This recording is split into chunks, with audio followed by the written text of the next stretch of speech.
Stalag Luft 3, Germany, March 1944.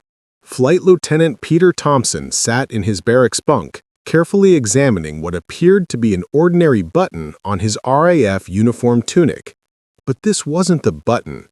It was one of the most ingenious escape tools ever created by British intelligence, disguised so perfectly that German guards had searched him dozens of times without discovering it. Thompson had been a prisoner of war for 18 months, captured after his Lancaster bomber was shot down over Hamburg. During that time, he'd been involved in 3 escape attempts, all ultimately unsuccessful. But now, as part of the massive tunnel escape operation the prisoners called the Great Escape, he had something new. A tiny brass button that unscrewed to reveal a compass no larger than a shirt button and whose edge had been honed to razor sharpness. The compass would help him navigate once outside the wire, but the razor edge served an equally important purpose: cutting wire, shaving away identifying marks on civilian clothes acquired through bribery, even cutting paper for forging documents. It was a complete escape toolkit hidden in something Germans examined daily without recognition. On the night of March 24th, Thompson crawled through Harry, the tunnel that took 11 months to dig, emerging into the forest beyond the camp perimeter. In his pocket, among fake papers and a small amount of German currency, was the button compass. Over the next 3 days, hiking through German countryside disguised as a foreign worker, he used the compass to maintain his bearing toward neutral Switzerland. He used the blade edge to cut away labels from his clothes that might identify them as prison camp issue. He sharpened a stick for fishing in a stream. He even used it to shave 3 days of stubble before approaching a checkpoint, transforming from obvious escapee to plausible civilian. Thompson was eventually recaptured just 15 kilometers from the Swiss border, one of the 73 escapees who didn't make it to freedom. But his compass blade, concealed again as an innocent button, was never discovered. He carried it through interrogation, transport back to Stalag Luft 3, and eventual liberation in 1945, a weapon the Germans searched for but never found because they never imagined a button could be deadly. This is the story of Mi-9's button compass and how British engineers created the ultimate escape tool by making the useful look useless. Let's go back to 1939. When war began, the British military understood that thousands of soldiers, sailors, and airmen would inevitably be captured and imprisoned in enemy territory. Traditional military doctrine accepted prisoners of war as lost assets, removed from combat, essentially neutralized until war's end brought repatriation. But a small group of intelligence officers proposed a revolutionary concept. What if captured personnel could be trained and equipped to escape, return to Allied territory, and rejoin the fight? Every successful escape removed a trained soldier from enemy custody, forced Germans to divert resources to prison security, and provided intelligence about conditions inside occupied territories. Mi-9 was established as a covert organization within British military intelligence tasked with facilitating prisoner escapes and evasion by personnel stranded behind enemy lines. Unlike Mi-5 and Mi-6, which focused on counterintelligence and foreign intelligence respectively, Mi-9 had a unique mission: helping British servicemen avoid capture or escape if captured. Christopher Clayton Hutton, the same brilliant eccentric who designed exploding rats and other Station 9 devices, became Mi-9's chief gadget designer. Hutton understood that escape tools had to be concealable, durable, multi-purpose, and disguised as objects Germans wouldn't confiscate during searches.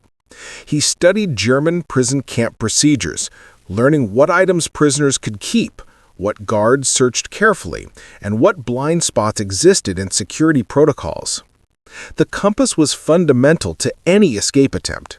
Without knowing which direction to travel, an escapee would wander aimlessly, probably moving in circles, exhausting precious time and energy before recapture. But conventional compasses were obvious escape aids. German guards confiscated them immediately during capture processing. What prisoners needed were compasses disguised so perfectly that guards wouldn't recognize them even when holding them. Hutton and his team designed multiple concealed compass variants, compasses hidden in collar studs, uniform buttons, pen caps, cigarette lighters, even baked inside chess pieces and dominoes sent to prison camps. The button compass became the most successful design, combining perfect concealment with genuine utility. Creating a functional compass small enough to hide inside a uniform button while maintaining accuracy required miniaturization engineering that pushed 1940s manufacturing limits.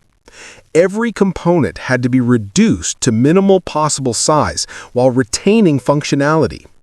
The compass housing was precision-machined brass formed into two halves that screwed together to create a watertight capsule.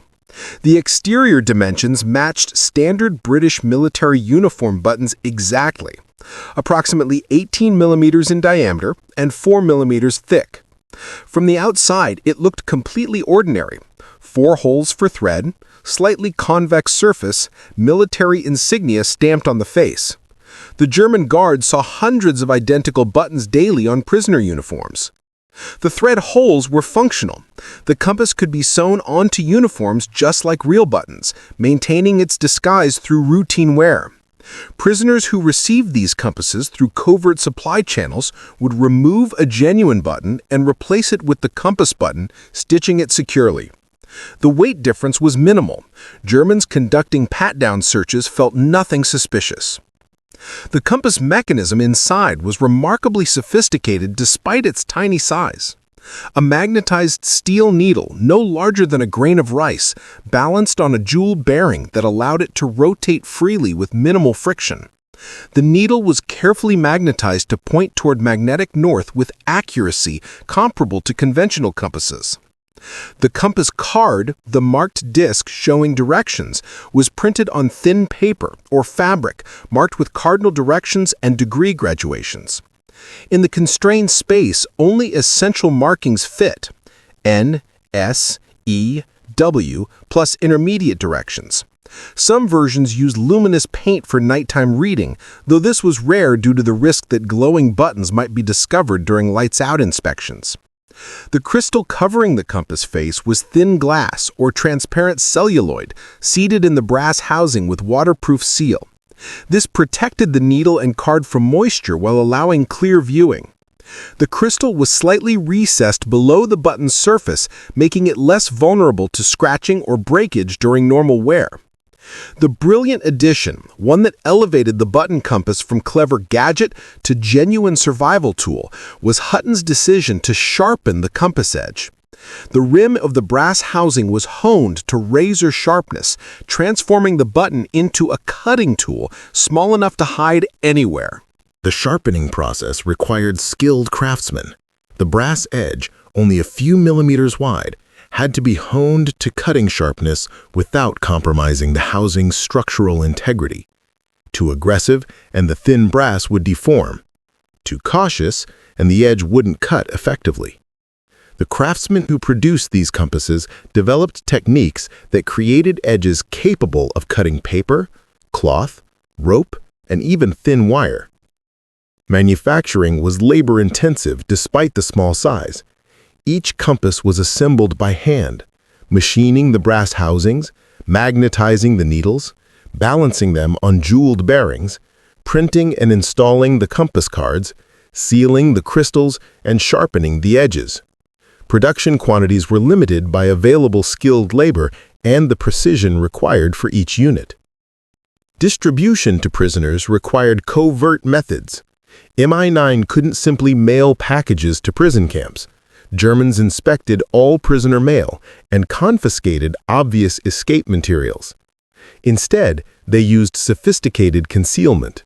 Compasses were hidden inside seemingly innocent items in Red Cross parcels, baked into loaves of bread, concealed in cans of condensed milk, sewn into the seams of clothing, even hidden in checkerboards and Monopoly games sent as recreational supplies. The prison camp networks, resistance organizations operating within the camps, often led by senior Allied officers, received these items and distributed them to prisoners selected for escape attempts. Not every prisoner received a compass button. They were precious, limited resources reserved for escapees with the best chances of success. Using the button compass effectively required training that most prisoners didn't receive until after capture. MI9 conducted escape and evasion lectures for aircrew and other personnel likely to be captured, teaching basic navigation, survival skills, and how to use concealed compasses. But many prisoners never received this training, learning instead from fellow prisoners who had. The basic technique was simple: unscrew the button from the uniform, open the two halves to expose the compass face, and hold it level while the needle settled pointing north. In practice, several challenges complicated this process.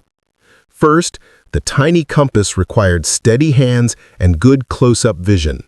The needle and markings were so small that some prisoners struggled to read them accurately, especially in low-light conditions or while stressed during escapes. Older prisoners, or those with poor eyesight, sometimes couldn't use the compasses effectively without assistance. Second, the compass had to be used discreetly during escapes. Stopping to check a compass while traveling through occupied territory risked observation by German patrols or suspicious civilians. Experienced escapees learned to check their bearing infrequently, memorizing landmarks in the correct direction and navigating by those references rather than constantly consulting the compass. Third, magnetic deviation affected accuracy. The tiny needle was more susceptible to local magnetic interference than larger compasses. Steel structures, electrical equipment, even large iron ore deposits could deflect the needle. Escapees learned to take readings away from obvious sources of interference and to verify direction using multiple readings from different locations. The razor edge served multiple practical functions during escapes. The most common use was cutting. Severing ropes, opening packages, modifying clothing, cutting paper for forging documents. The sharp brass edge could slice through most materials a prisoner would encounter, though cutting wire or very tough materials risked damaging the edge or breaking the thin brass. Some prisoners used the blade for shaving. Maintaining a groomed appearance helped them blend in as civilians rather than obvious escaped prisoners. A clean-shaven face transformed the appearance dramatically. The technique required patience and careful technique. The blade was sharp but unforgiving, creating cuts easily if mishandled. The compass blade could be used as an improvised weapon in desperate circumstances, though this was rarely attempted. The small size and awkward grip made it ineffective compared to purpose-built weapons. However, the psychological comfort of having some defensive capability, however minimal, was valuable to men operating in constant danger.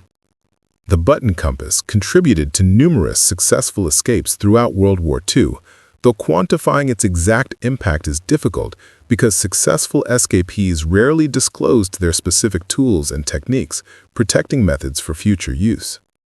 The most famous escape associated with button compasses was the wooden horse escape from Stalag Luft 3 in 1943.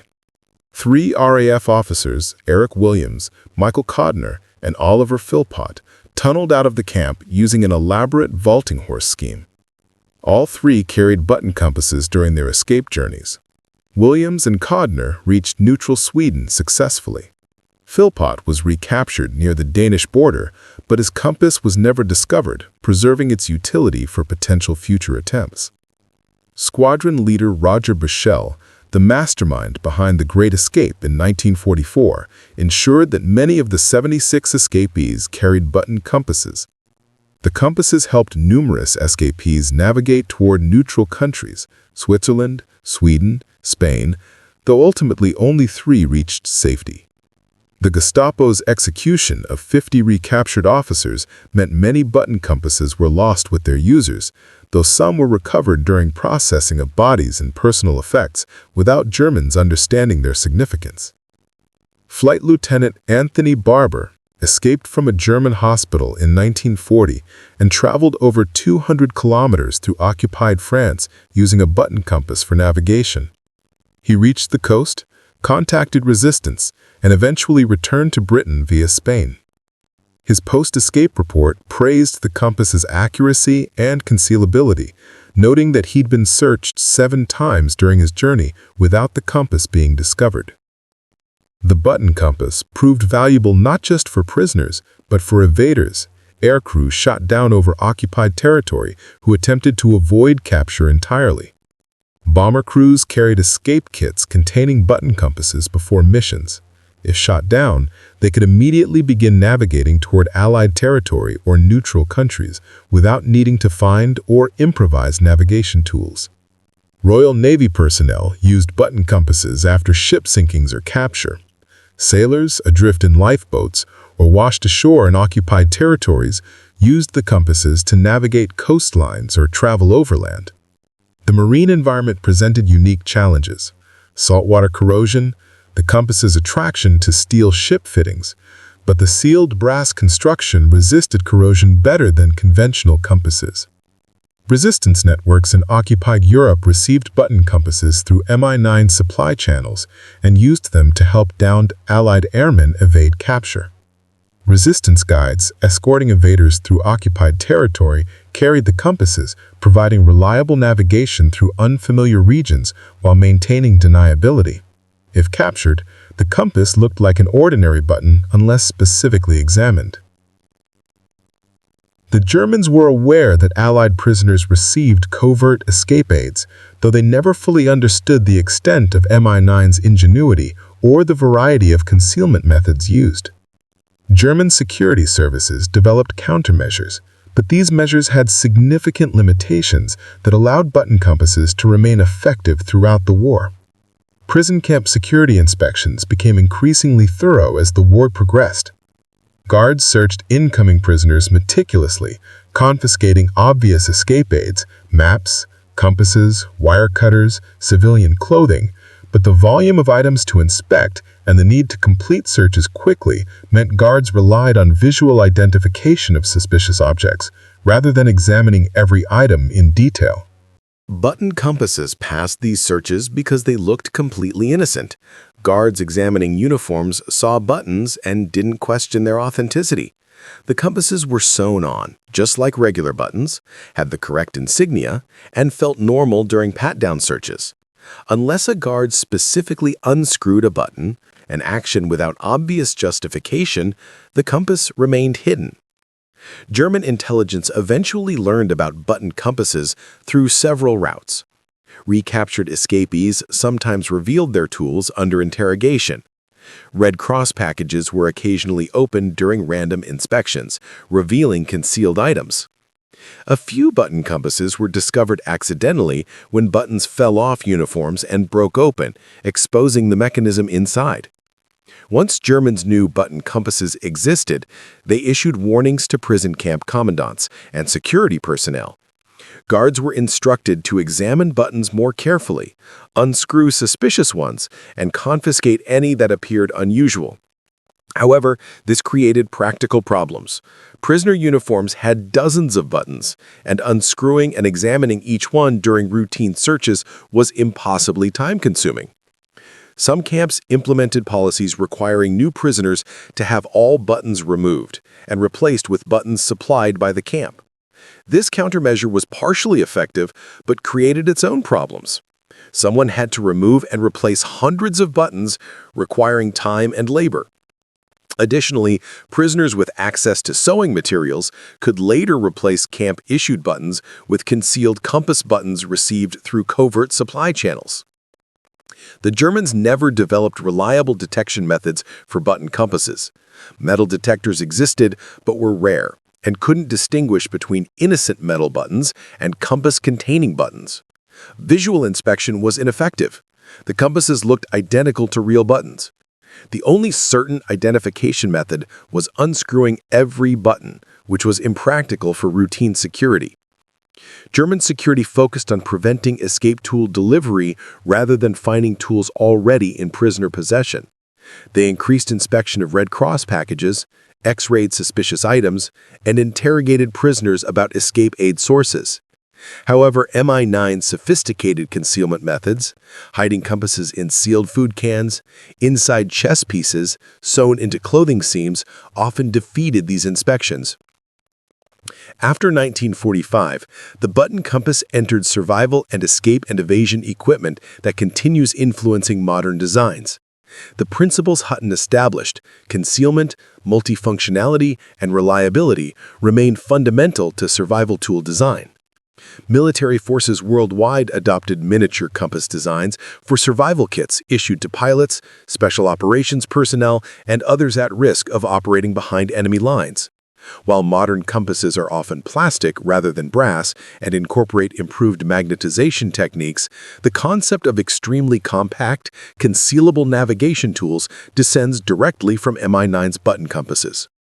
Commercial survival equipment manufacturers produce button compasses and similar miniature navigation devices for civilian outdoor enthusiasts, survivalists, and travelers in remote areas. These modern versions are typically larger and more readable than the wartime original, but preserve the concept of maximum utility in minimum size. The dual-purpose design, compass plus cutting edge, influenced multi-tool development. The philosophy that survival tools should serve multiple functions whenever possible became foundational to equipment designed for military, outdoor, and emergency applications. Modern multi-tools incorporating multiple functions in compact packages owe conceptual depth to Hutton's innovations. Museums display button compasses as examples of MI9's ingenuity and the lengths Allied forces went to support prisoners and evaders. The Churchill War Rooms in London, the Imperial War Museum, and the RAF Museum all feature button compasses in exhibits about escape and evasion. Visitors consistently express amazement at the tiny size and clever disguise.